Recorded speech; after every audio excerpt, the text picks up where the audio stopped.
Team Skills for Process Improvement, Unit 2 of 8, Communication Skills, Part 1 of 7.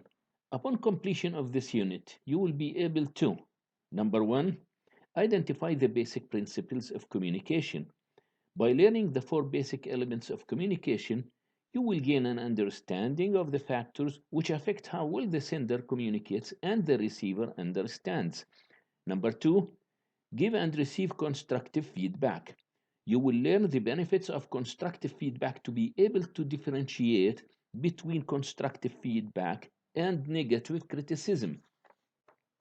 Number 3, recognize the value of individual preferences in terms of the Kersey temperament sorter. You will take the Kersey temperament sorter to learn how it can be applied to group behaviors. Number 4, identify temperament's impact on the communication process. You will learn that individuals have different function preferences, which result in different communication processes. Effective communication is essential for creating an environment in which TQM can flourish. One of the elements of an improvement team's success is how well information is exchanged among team members. Good communication skills are also important when talking to those outside the team, including customers, suppliers, and others involved in the process.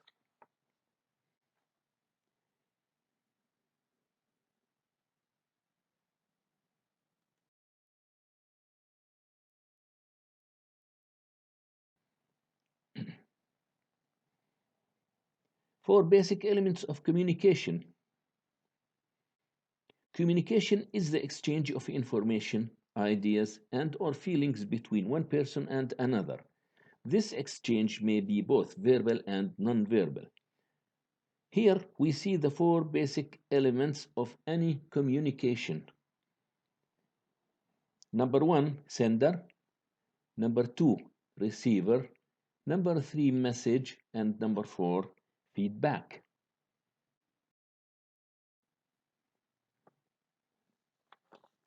Sender and receiver. There are 6 main factors that affect how well the sender communicates and the receiver understands the message. Number 1, the words used. Multiple meanings.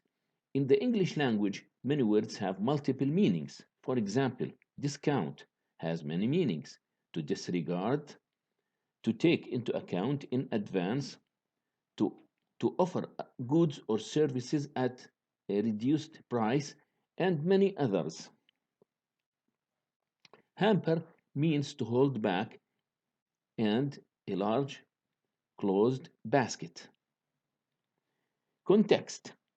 Words have meaning with specific settings.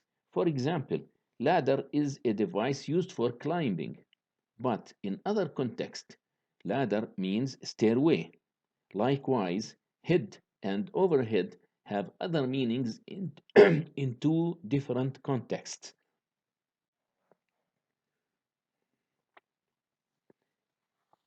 Jargon. Specialized words that only have meaning to people with the same technical background. For example, behavioral objectives has a very specific meaning to someone who designs instructions. To anyone else, it has little meaning. Acronyms. Acronyms. Words formed from the initial letters of words in a phrase, such as MOE, Minister of Education, MOIT, Minister of Industry and Trade, GSA, General Services Administration, and HRIS, Human Resources Information System, and which have meaning only to those familiar with the term. The sender must use words the receiver will understand in the context that supports the message. Number 2, non-verbal cues. Does the sender's non-verbal communication support the message? Does it confirm that the sender is sincere, confident, enthusiastic? Words alone do not establish the authenticity of the message.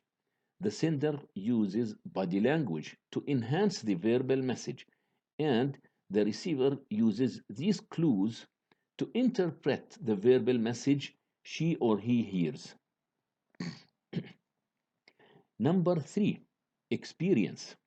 This is the life script for or personal experience the sender and receiver bring to the situation. Knowledge of the other's background, experiences, and education can serve as a guide for selecting proper words and gestures to transmit the message effectively. Number four, attitude. This is defined by Webster's as manner, disposition, feeling, position, etc., toward a person or thing. The attitudes of the sender and receiver affect communication. For example, if the receiver is hostile, he or she may be extremely sensitive to how a message is delivered. It may influence how and what he or she hears. The receiver may listen to react or defend rather than to hear the intended message. Number five, abilities. The abilities of the sender and receiver affect communication. These are the skills or qualifications a person has. We communicate differently with a child than we do with college professor.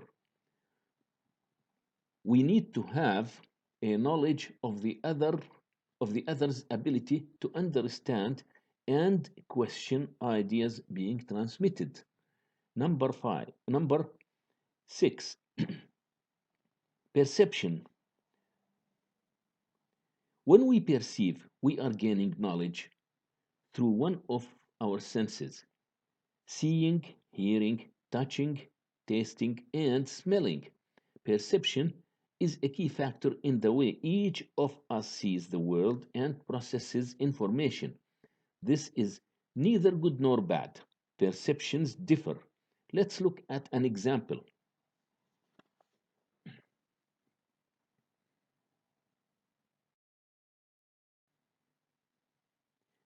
Perception.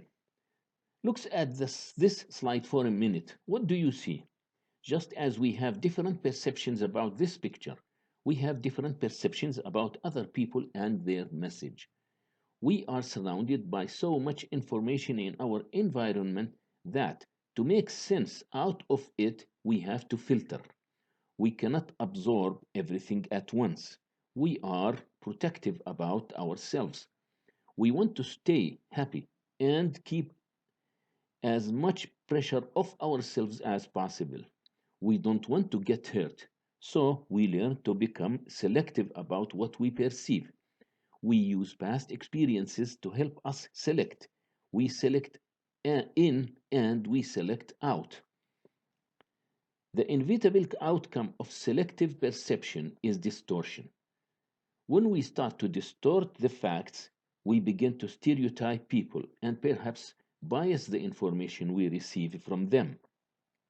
Perception involves interpreting the words we hear, listening and giving meaning to voice inflection or the up and down movement of the voice, interpreting facial expressions,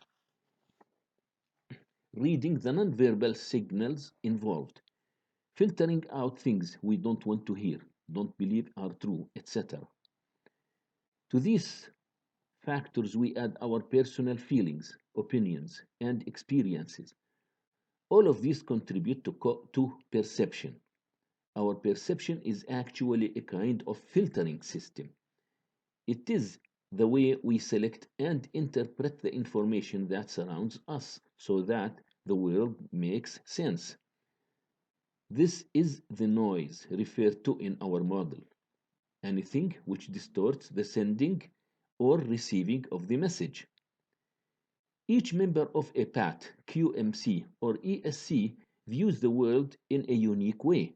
So, when we try to communicate with each other, we should try to be aware of the of the possible differences in each of these communication elements and their impact upon understanding.